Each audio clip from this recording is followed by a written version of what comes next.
1923 तक के कांग्रेस अधिवेशनों ने जो रफ्तार आजादी के आंदोलनों को दी थी, वो आगे भी बदस्तूर जारी रही। 1924 के बेलगाम अधिवेशन की अध्यक्षता महात्मा गांधी जी ने की थी और इसी अधिवेशन में ये तय किया गया कि राजनीतिक स्वतंत्रता प्राप्त करने के लिए अहिंसा और असहयोग का रास्ता अपनाया जाएगा। 1925 का कानपुर अधिवेशन इस मायने में ऐतिहासिक है कि इस अधिवेशन की अध्यक्षता श्रीमती सरोजनी नायडू जी ने की थी। कांग्रेस के लिए महिलाओं का सशक्तिकरण केवल कागजों तक सीमित नहीं रहता, बल्कि धरातल पर उतरकर समाज में परिवर्तन की नींव डालता है। 1926 में एस श्रीनिवास अयंगर की अध्यक्षता में हुए गुवाहाटी अधिवेशन में आत्मनिर्भरता के संकल्प को दोहराने के साथ साथ हिंदू मुस्लिम एकता का प्रस्ताव पारित किया गया। 1927 में M.A. अंसारी की अध्यक्षता में हुए मद्रास अधिवेशन में दो बेहद महत्वपूर्ण प्रस्ताव पारित हुए: साइमन कमीशन का बहिष्कार और पूर्ण स्वराज का संकल्प।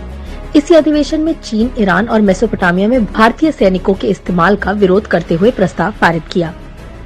आज जब सत्ताई नफरत चरम पर है, जन सामान्य में हिंसा की भावना भरी जा रही है, तो ये समझना और भी जरूरी हो जाता है कि आजादी पाने के लिए हमारे प्रिय बापू ने अहिंसा का मार्ग क्यों चुना, क्योंकि हमारे देश की प्रवृत्ति कभी हिंसक नहीं रही है और ये हमारी जिम्मेदारी है कि हम अपने देश की प्रवृत्ति बदलने की इजाजत न दें, चाहे वो कोई भी हो।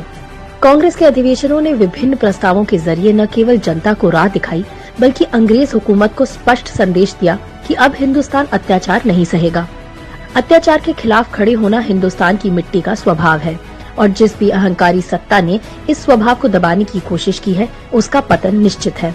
इस देश को बांटने के लिए आज भी अंग्रेज हुकूमत जैसे ही प्रयास किए जा रहे हैं, लेकिन हम सबकी जिम्मेदारी है कि कोई हमें डराकर, भावनाओं से खेलकर हमें बांटने में सफल ना हो। ये आजादी बहुत मूल्यवान है, हमें मिलकर इसकी रक्षा करनी है। जय हिंद।